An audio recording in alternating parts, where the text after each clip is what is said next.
Ahead of the news now, I just want to touch base with this dastardly story of a 28-year-old man who faced court yesterday charged with several offences, including assault, after a bus driver was punched and had a full bottle of alcohol broken over his head on Wednesday night.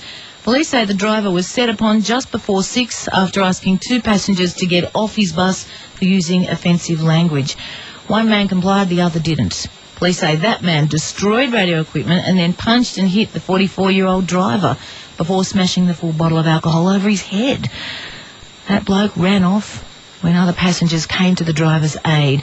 Now, the alleged attacker was approached by police after a fight broke out nearby. He apparently threatened officers with a knife before being arrested. The 28-year-old man has been charged with several offences, including assault and using a weapon to avoid apprehension. The Transport Workers Union represents drivers like the one who's been under attack, and Mick Forbes is the Newcastle sub-branch secretary. Mick, is this an isolated incident, or are threats like this common for bus drivers in our region? Good morning, Jill. Yeah, look, I'd love to say it was an isolated incident, but unfortunately, as far as the driver's concerned, the concerns are that they're seeing more of this type of action.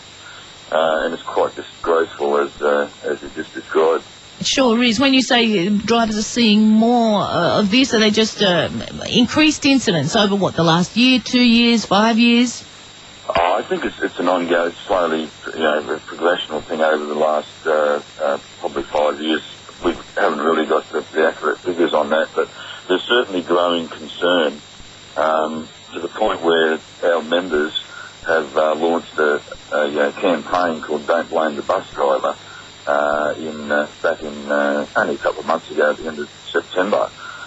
So, that was on the back of a whole range of types of assaults, ranging from simple verbal abuse because the bus is late, frustrations around that, people spitting on drivers as they're getting off, racial taunts, physical assaults, damage to bus and equipment. So, look, unfortunately, it's a terrible situation for these people.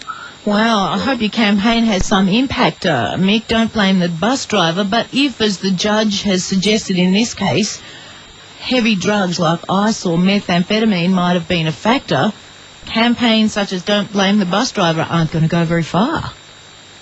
Oh, look, once again, there's all sorts of reasons why these attacks occur. Obviously, this was a particularly vicious attack, and it doesn't surprise me whatsoever if someone's doing that there was some sort of intoxication involved in that.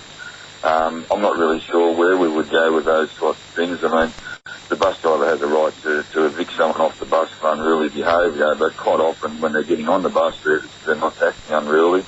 Once they're on the bus, if they're affected by drugs or alcohol or other types of substances like that, it's very difficult to control. The sad part about it, these drivers are very professional, and they look after this. By default, they're carers in a way. They care for young children getting on and off buses, the elderly, and look. Yeah, tough job. Mick, just before we head to the news, how is the driver? Oh, look, I haven't spoken to him directly. I've had reports that I've been deliberately trying to keep at bay, so, leaving with his family and the professional help that he needs. I understand he is in good spirit, but he's going to take some mending, obviously. Good on you, Mick. He's from the Transport Workers Union. Don't blame the bus driver. That's their campaign.